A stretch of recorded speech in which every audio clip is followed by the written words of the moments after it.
civil liberties, that the threat to civil liberties by constant wartime being the new normal. And so this 30-minute segment is our effort to open a discussion on what are the costs to our liberties in this free country that are brought on by war. And we're going to look at it with the help of two very valuable people that we're just getting to know and hope to work with some more in the future. And the first person I wanted to introduce to make a presentation is Mr. David Nalle, who's come from Austin to be with us. He's the executive director of the Texas Liberty Foundation, chairman of the Center for Foreign and Defense Policy, and South Central Regional Director of the Republican Liberty Caucus. He has written and lectured on issues relating to propaganda, national security, online liberty, political activism, military history, economics, and demography.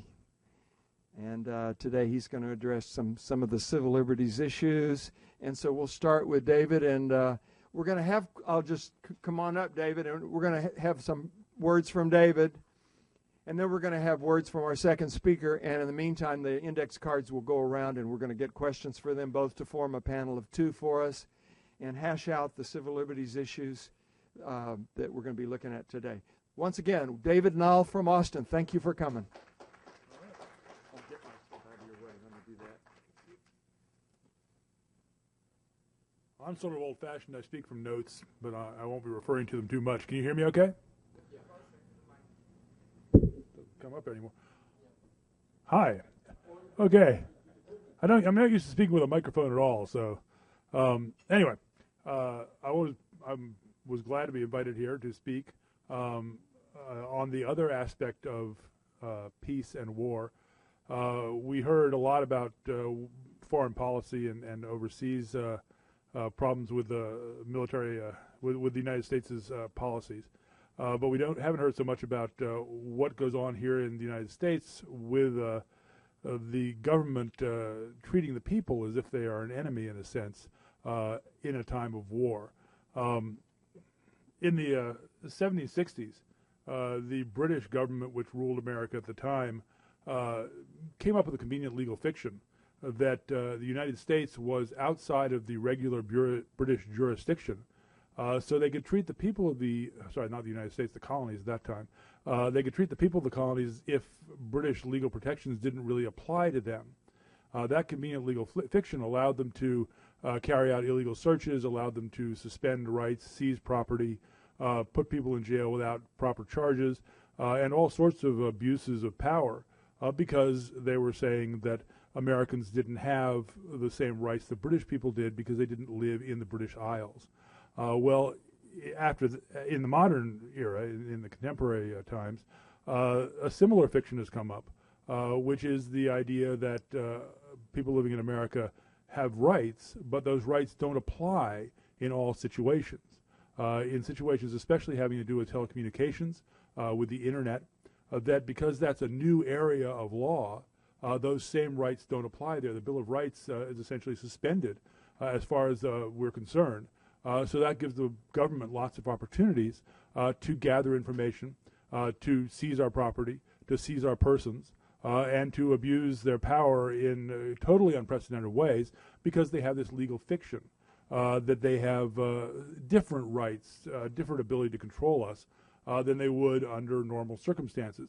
You have to get a search warrant to search somebody's house, but if you're searching their email or their private records, there's no real requirement of that after the 9/11 era, which has modified a lot of these laws here in America. The Bill of Rights was written to recognize universal rights, not selective rights. And it was written in this period after the Revolutionary War when we were very concerned about those issues. And over the years, 200 years have passed, those concerns have taken a secondary role to the expedient needs of the government. The government feels it needs a lot of things very quickly, that it needs immediate solutions to problems, and it's willing to overlook the rights of the people in pursuing those needs. Today, the government has the same pretext as they did in the 18th century to take away Americans' rights when they seem to get in the way of what government needs. That's never really been the way things are supposed to be under British law or under American law under the Constitution. The rights is supposed to take precedence, and the expediency of the government is supposed to be a secondary consideration. The government should always check first whether it's going to violate people's rights when it does something. And our government has come into the habit of not doing that when it ought to. The biggest example of this in America today comes as a result of war. Because we are in this state of perpetual war, where we always feel that we're threatened when there's always a new enemy, if it's ISIS or Al-Qaeda or the Muslim Brotherhood or some other terrorist group. We have this constant threat of war, and that's used as an opportunity for the people who are supposed to protect us or believe they're supposed to protect us to look around and say, well, if we don't do something, the people are going to be in danger and the people are going to be threatened. Well, the real threat of terrorism in the United States is virtually non-existent. The chance of you getting killed by a terrorist is smaller than the chance of you getting hit by a bus when you go out of this building. You're not going to get killed by terrorists. Nobody in this room is probably ever going to meet a terrorist, ever going to see a terrorist, ever be in a terrorist situation. It's just not that big a threat. And the war on terror, this sort of perpetual war against an idea, although the idea of terror is a very bad idea, and terrorism is a bad thing, the reality is that we give up an awful lot in the pursuit of fighting this idea, which isn't really that much of a real threat to any of us. And that's what's happened here in America. And what has resulted from this, the most blatant example of government taking away our rights to protect us from threats that we don't really get threatened by, is the Patriot Act. The USA Patriot Act was passed back in 2002, 2001, 2002, and it was a bill that was rammed through very quickly without much consideration. It's been expanded and added to since then. It's now come to incorporate the FISA Act, which was passed back in 1978, but it's now part of the overall Patriot Act set of laws, and it is a basic fundamental negation of the Bill of Rights' protections for Americans. The FISA Act is particularly in my mind right now, and it's a particular concern as far as activism is concerned, and I'm involved in activism very heavily, and this is a real chance for us to go out and do something about one of these infringements of our rights, because the USA Patriot Act is coming up for renewal. It's going to, three provisions of it are going to expire in the next couple of months. Those provisions, if they aren't allowed to expire, they will expire if something isn't done about it. The thing that's going to be done about it, Mitch McConnell, the Senate Majority Leader, has introduced a bill to fast-track renewal of all the provisions of the Patriot Act. And he did this, of course, he didn't do it, but it was done, of course, last year as well. And it's done every time this happens. He wants to fast-track it so we don't have much time to think about it. So he just sort of go ahead and say, oh, good old Patriot Act is taking care of us, protecting us. Let's put it back into place and not do anything about it. And that would take care of these three provisions that are going to expire, but it would also renew all the other provisions of the Patriot Act as well. A bill has been introduced in the House by Thomas Massey and several Democrats. It's a bipartisan bill, Democrats and Republicans supporting it, which would just kill the Patriot Act now. It's probably not going to go anywhere, but it's a really good idea. The Patriot Act was passed in the post 9/11 fury that we had, and we were willing to give up a lot in order to get freedom. It was never intended to be in power for over 10 years. It was never intended, well, of course, the AUMF, the war itself, was never supposed to go on and on and on the way that it has either. But the Patriot Act was never intended to last forever. It was never intended to be used to limit people's rights throughout the sort of unexplained and unlimited future. But that's what it seems to be destined to do, unless we take some action to stop it. The particular provisions, there's 7 provisions of the USA Patriot Act, which are of particular concern as far as American civil liberties go. The first one is Section 206, which covers roving wiretaps. This allows the government to go anywhere it wants to essentially scan your electronic media and your telecommunications and do it without a warrant and just basically listen in on whatever you're doing. That is one of the sort of most ill-defined aspects of the Patriot Act, and one of the most easily abused if they want to use it. Section 213 is called Sneak and Peek. It allows secret searches of private property without notifying the owner. It's a total violation of the idea of the rule of law, of the idea of the search warrant. They basically just go in looking around for something. Normally with a search warrant, you have to say, I'm going to look for this document. I'm looking for this thing and this crime, and that's what I'm going to do in this place I'm searching. And you have to have the space. The location has to be searched location has to be defined specifically, and what you're looking for has to be defined specifically. With Sneak and Peek, it's all just sort of vague. You say what the crime is, you say who you're going after, and then you can go and search anywhere you want.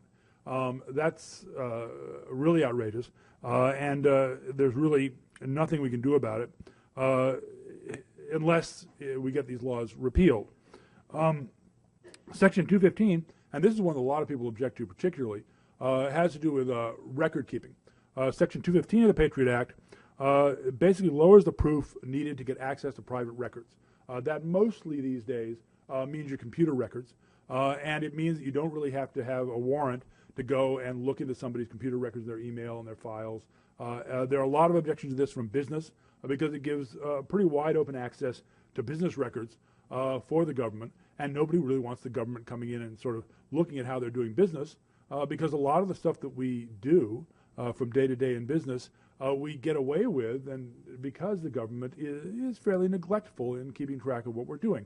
Not necessarily that those doing business are doing business in a bad way, but they're doing business in ways which we'd rather not have exposed to the public or have essentially our trade secrets taken out by the government and given away to somebody else. The worst section, in my opinion, is Section 505. That's the section which authorizes national security letters.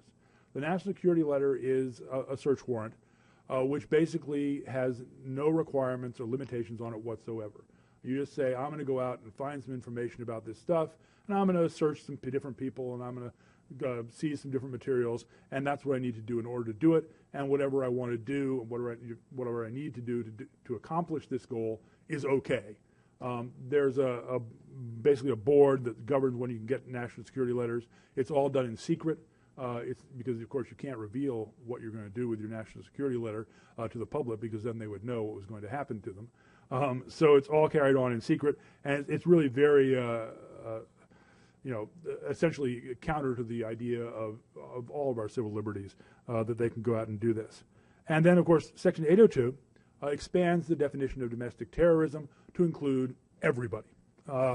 Basically, you're a domestic terrorist if you're involved in any kind of anti-government activity whatsoever. And it's an easily abused provision and really outrageous as far as that goes. And, of course, there's also provision number 806, which has asset forfeiture. Asset forfeiture, of course, is a big issue right now. And there are other sources of asset forfeiture. Local governments do an awful lot of asset seizing because that's how they finance police. And that's something that will come up when we have a talk about the domestic militarization of the police. Well, one of the reasons they can afford to militarize the police is they get all this money they have from asset forfeiture. You can go and see somebody's house and somebody's business, take all the assets and sell them at auction, and there's very little that people can do about it with this asset forfeiture law. And then the last section that's going to come up for renewal is Section 6001, which is the lone wolf provision. That's the extraordinary powers that were granted to government to look for terrorists who are lone wolf terrorists. And, of course, terrorists are easy to find when they're organized. When they're just a guy running around with a bomb, it's very hard to find them. And, of course, when it's very hard to find something, the government has to have extra powers to find them. And when they give them the extra powers, as they do with the lone wolf provision, they trample on all sorts of civil rights. And there's really nothing that can be done to stop this. This needs to be repealed. It's one of the sections that's up for renewal this year, and I think it's one of the most important ones we allow to expire, because there really is no requirement for public issuance of warrants. There's no requirement for due diligence in determining who they're going to go after. Basically, if you called your cousin who lives in Saudi Arabia, you can be a terrorist and they can go after you with the lone wolf thing. If you carried out communications with somebody about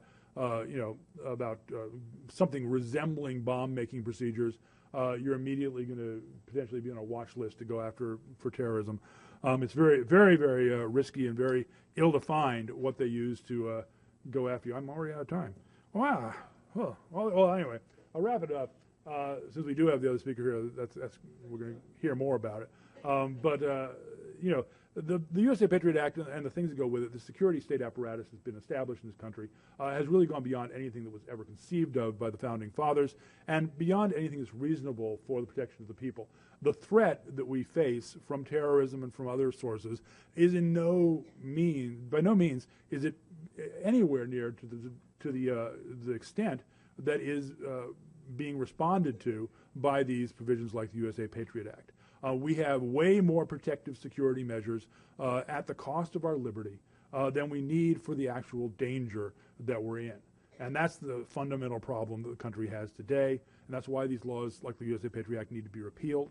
If you want, I can talk to you later on. Come and ask me. I'll tell you how to get a hold of people to take some action on this, because you can, surprisingly, senators and congressmen are responsive to people who write into them and send them emails and give them a phone call.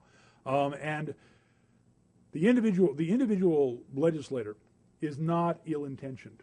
The individual legislator wants to do the right thing. He doesn't want to trample on your liberty. He doesn't want to, put you in jail, even if that's what the result of the laws that he votes for are. And you can get them to change their mind on a lot of these issues. You can get them to stand up for your rights if you approach them and talk to them.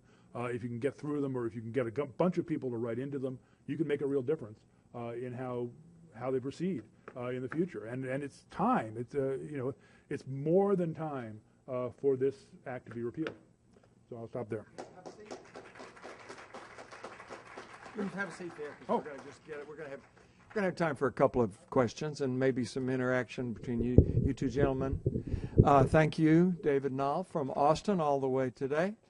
And we have another special guest. We are so glad to have a TSU faculty member, and we have Mr.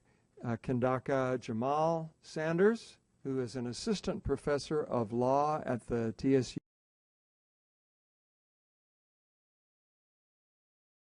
Thurgood Marshall School of Law, and he's a graduate of Harvard, as was another speaker we had taught. So they have a very distinguished faculty here. And we're glad he could be with us today. Let's welcome Kindaka Sanders. Professor Sanders.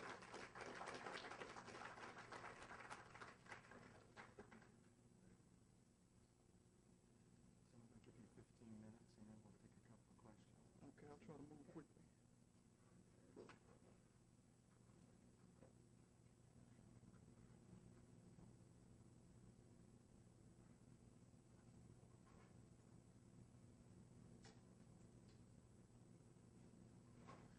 Good afternoon.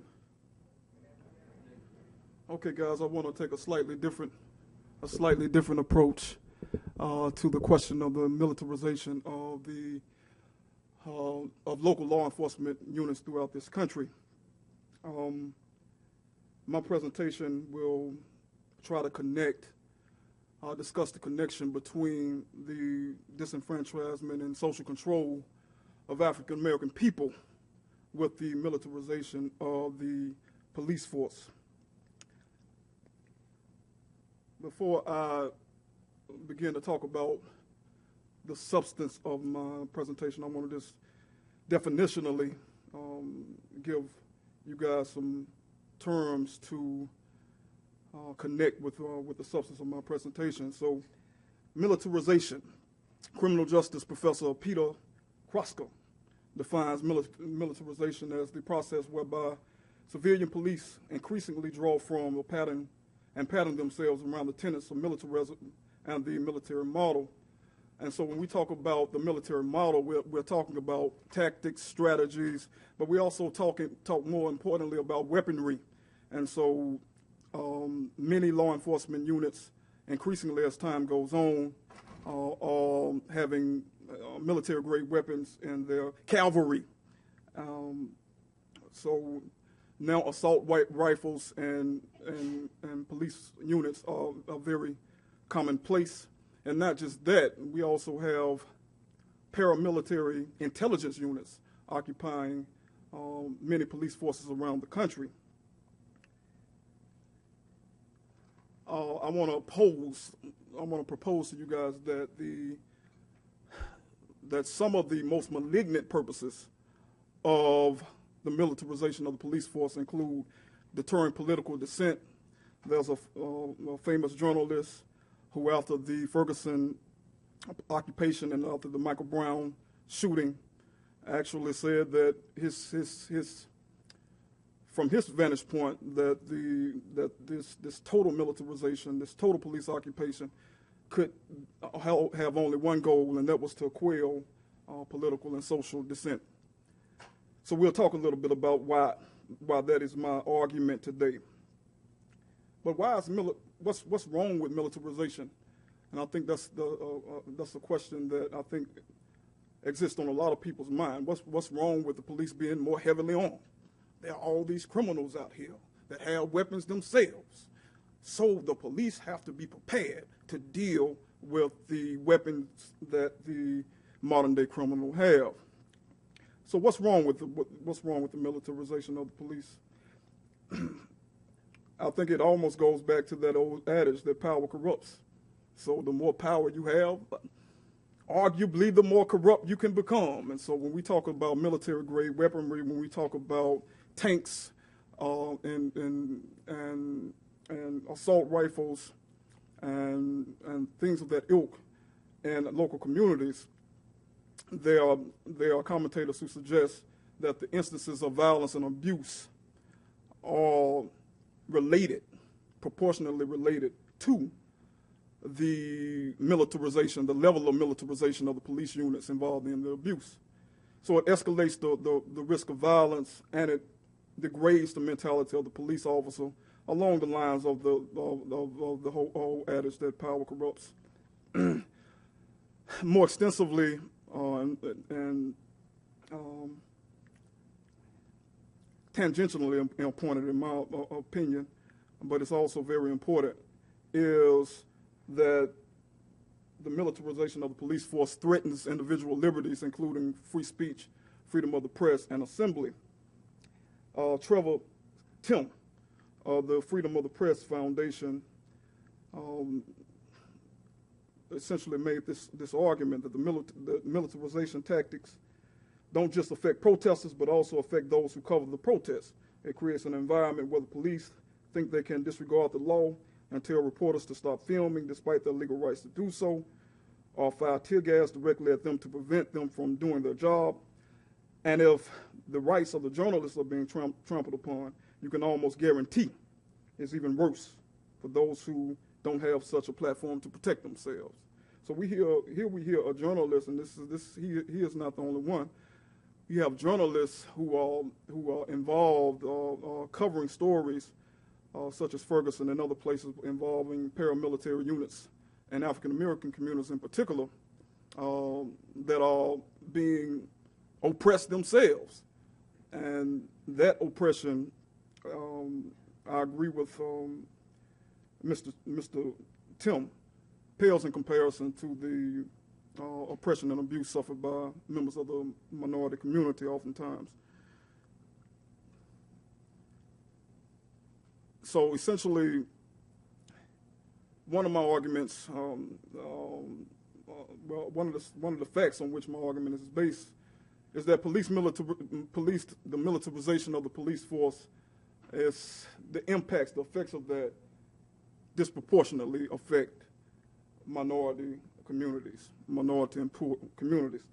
Secondarily, my presentation is really about my argument that the militarization of the police force is essentially a part of a bloodless coup that was begun in the 1960s after a lot of the turbulence surrounding the Civil Rights Acts and Civil Rights legislation, and the country was in upheaval. And, and of course, that made the powers that be a little uncomfortable.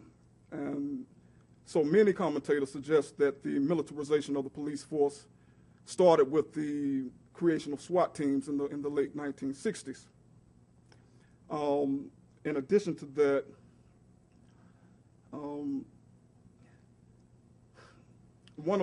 let me point this out.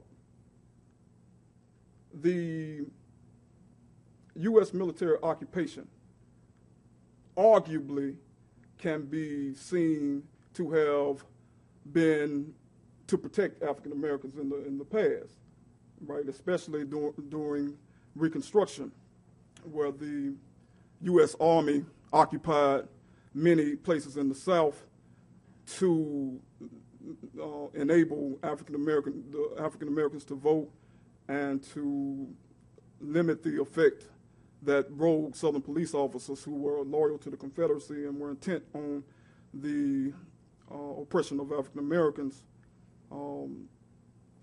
were. So during this Reconstruction period, as you guys know, African Americans held many offices, businesses flourished. It really was a great time in African American history. However,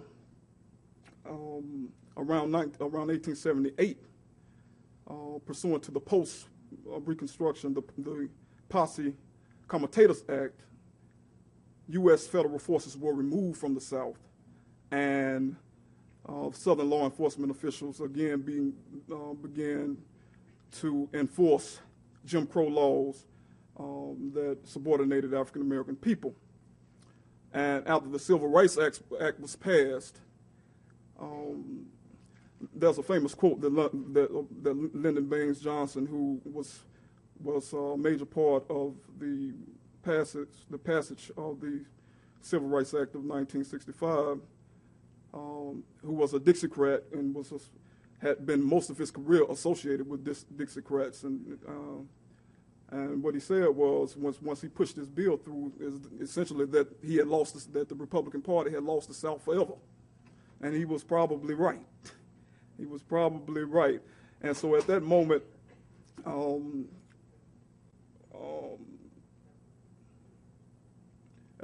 that time, shortly thereafter, President Nixon was running against Barry Goldwater for the presidential nomination, and the Southern Strategy was created. And this was a strategy, of course, and Michelle Alexander talks about this at length in her book, The New Jim Crow. The strategy was meant to take advantage of white folks' disconcertment with the advantages of black folks during the civil rights movement. And so the Southern Strategy was partly about taking advantage of that latent racism. And so, of course, a lot of the marketing and promotion and the campaign rhetoric evolved around evoking stereotypical notions of African Americans and playing on the fears of many white Southerners. And part of how they coded this is law and order. Law and order was which many commentators, including myself, many scholars, including myself, believe was just code language for oppress the black folk. And so the Southern Strategy was expanded, of course, under Ronald Reagan's regime, but it was cloaked in language of the war on drugs. But it's the same theme. I remember Ronald Reagan actually launching his campaign in Philadelphia, Mississippi, the site where 3 civil rights workers were murdered during the 60s, as arguably a subtle argument that I am the rise of the South. I am the rise of the South. The South will rise again. And so, of course, Reagan's war on drugs was partially advanced by the Military Cooperation with Civilian Law Enforcement Agencies Act. I think the act was passed around 1981, and This act authorized the transfer of excess military equipment to state law enforcement agencies. So as of last year, I think $5.1 billion of military hardware had been transferred to over 8,000 local law enforcement agencies. During the Obama administration, local law enforcement has received tens of thousands of machine guns, hundreds of silencers, armed cars, and aircrafts. So, 2 minutes, okay. So to kind of illustrate the bloodless coup, as I call it, I mean, there are several incidences in the African American community throughout the history. One famous incident involved a green organization in Philadelphia, headed by a gentleman known as John Africa, and they had a house where they would use bullhorns to protest and to express political dissent. And eventually the home, after police officers tried to evict them, the home was actually bombed from the air using military-grade C4. And the fire burned 64 homes because they were row houses. And this, the mayor, of course, led a commission with reference to investigating this.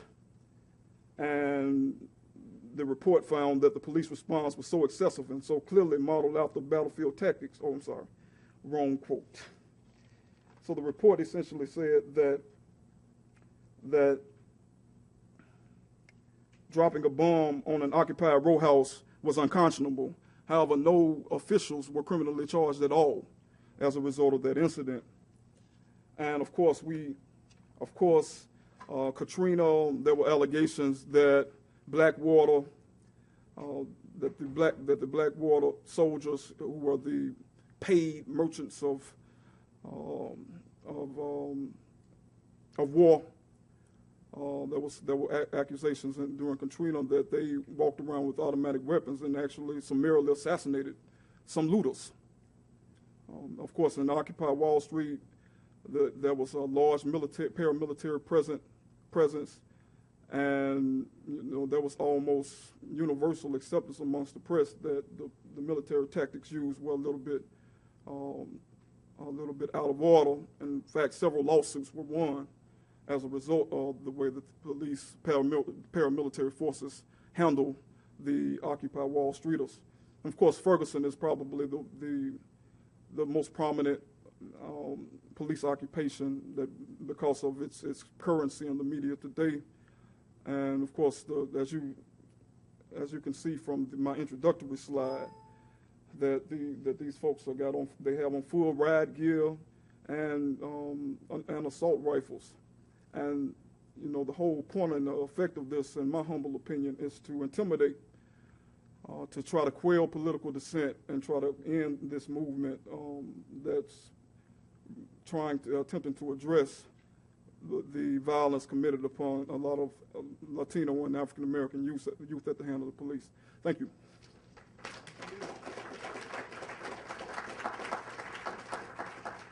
These are both very, very comprehensive in a very short period of time, and so we need to spend more time on both of these aspects of the war at home. And I wanted to ask David, just to kind of get one thing going, then I have a question to throw at Professor Sanders. What do you think about this concept of a bloodless coup? How do you respond to that characterization of what's been going on in this country gradually over a period of years since the 1960s at least? It's not an unreasonable characterization, I don't think. I don't think it's gone to the extent of taking over the government, but certainly the apparatus of law enforcement has increasingly become taken over by political and ideological elements which are inimical to the population, not just the black population either. I mean, what's happening to the black population now is just what's going to happen to everybody in the future.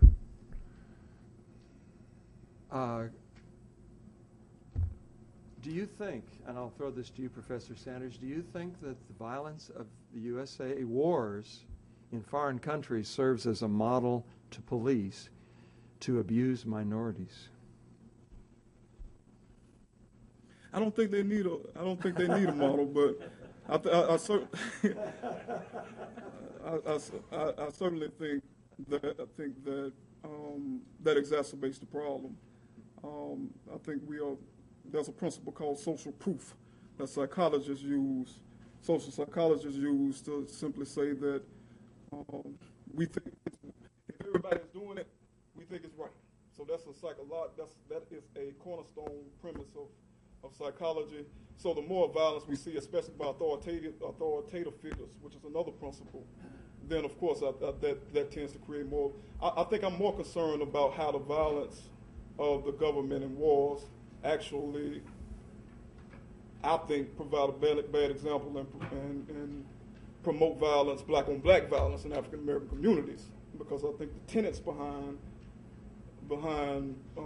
those wars are essentially the same thing. And I have this, a lot of people see black on black crime as petty, and black on black violence as petty. They're not really fighting over nothing. But what is the U.S. government fighting over?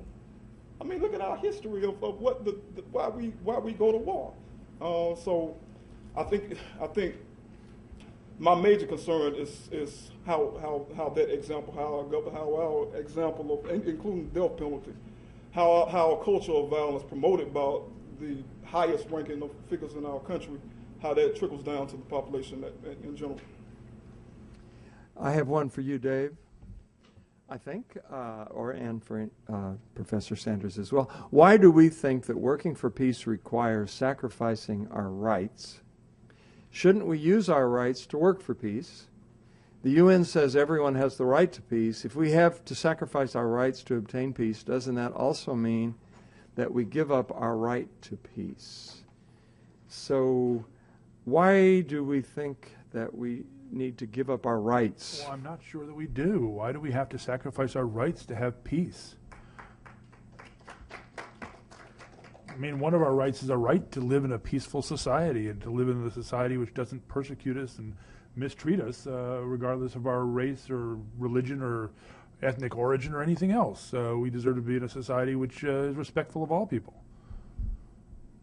That answer the question? Yeah. I don't know. I'm going to throw out a couple for Professor Sanders on the police. Here are a couple of them. How do we keep the police loyal or ideologically aligned with the public? Another one says, how does HPD compare to other big city police departments with regard to being militarized? Dealing with the first question, I think that's an extremely complicated question. Let me make a series of arguments that others have made. One, I think the model, we have a model of good policing. It's the model that exists in most white, middle, and upper class communities. So, I mean, the police being part of the communities is important. And the police sharing the similar values and aspirations and beliefs as the community members is important. I think what happened, one scholar actually said that along with suburbanization, the suburbanization of American culture, that the police actually moved out of the inner city and started inhabiting the suburbs also. So the communities that they live in, and the ones who actually live in those communities and patrol those communities have great relationships with the police officers. They are part of the community. But with that process, of course, a lot of police officers no longer live in African American communities, Latino communities, and so when they patrol those communities, they are essentially coming in as antagonistic forces, at least from the perspective of the community members, and I think also from the perspective of many law enforcement officials.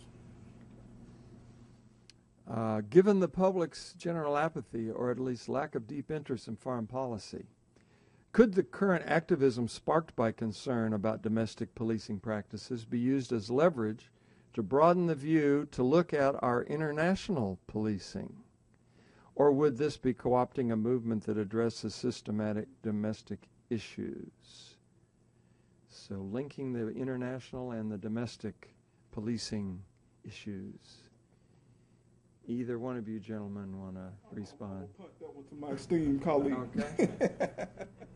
Would that be co-opting the movement that addresses domestic, to try to broaden it to address U.S. policing of the world? Well, in either case, what we're dealing with here is an attitude problem in America, really. Problem that America has an attitude that we are the head that the tail drags along behind, that whatever we do, everybody else has to go along with it. That's not a healthy attitude for a single country to have, and it certainly is reflected in the disregard that we have for human life overseas, and in the disregard for the rights and lives of our citizens here in America. The government shouldn't be the one making those decisions, really. When you get right down to it, the government isn't qualified to make life and death decisions, the death penalty or whatever else you have, as far as police go for Americans or overseas. It's just not well equipped to do that. Professor Sanders, do you see a benefit by linking the international policies and the domestic issues where militarism is visible in both places but not necessarily associated by people, like we're pointing out today? Is this a good tactic for the movement to link them? Oh yeah, undoubtedly. And because I think they are linked, I just think it reminds me of just principles of microcosm and the microcosm. So these and holographic, the whole thing about holographs, that if it's any single part of that holograph kind of represents the whole holograph, and if you change one, you automatically change the whole. So I think, yeah, they're inextricably linked. I think it's just the militarization of the police force is just an internalization, an internalizing of U.S. foreign policy. We're really going to have to wrap up, and as we've opened some interesting discussions we need to continue. One that you might be able to address, Professor Sanders, what are some resources with data about militarization of local police departments, and what organizations are achieving expose, challenge, and change? There's a good book out. It's called Rise of the Warrior Cops. The Rise, R-I-S-E, of the Warrior Cops, the militarization of American police forces. By Radley Balco. Right? By Radley Balco, right? And the ACLU also published a 96-page report entitled War Comes Home, the Excessive Militarization of American Policing. War Comes Home, the Excessive Militarization of American Policing. And there's another paper out, The Origins of the American Military Coup of 2012. And there's a documentary that's out called Peace Officer that also talks about this. What's it called again? Peace Officer. Peace Officer. Right. David Nalle, maybe you have some thoughts on what are the resources to try to get the Patriot Act sunsetted and out of our life and out of our country's life? The ACLU has a very good set of articles on the subject, breaking down the Patriot Act into various issues and going through it in detail. If you want to read up on it, I would recommend going to the ACLU's website. But also take action. There's a website called contactcongress.org. It's a easy website to use. Has the address and the phone numbers for all your congressmen and senators, and you should reach out and contact them and tell them you've had enough and the Patriot Act has gone on for too long, and for them to do whatever they can to repeal it. Let's thank this wonderful panel. We hope to hear from them again in the future. We hope to work with them.